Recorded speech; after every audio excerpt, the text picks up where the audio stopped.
Okay, here's a General Electric Mickey Mouse AM solid state clock radio from 1971, according to some date codes I found.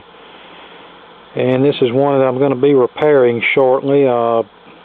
This radio actually worked when I set it up on the shelf a few years ago, and I took it down today and plugged it in and turned it on, and all I'm getting is a hiss from the speaker, so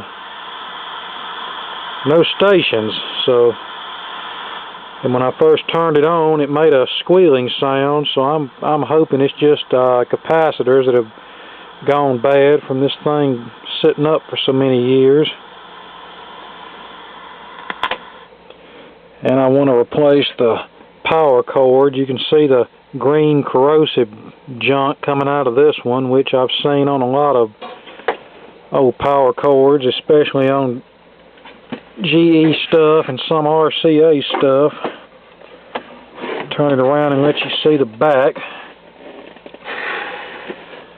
Okay, there's the inside, and this uses the familiar little solid-state AM radio chassis that GE used a lot during the late 60s and early 70s.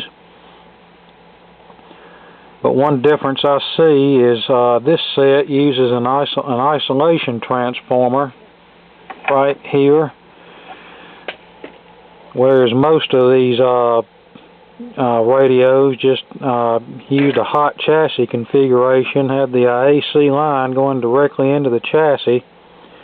But I guess since this radio was geared towards the youth market, I guess they figured they better make it as safe as possible, which wasn't a bad thing.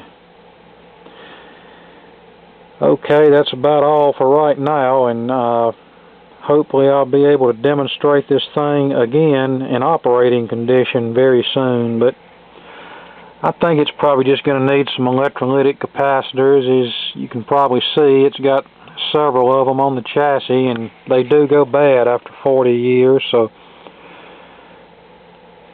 I'll get a list of parts together to order and hopefully have this thing working pretty soon.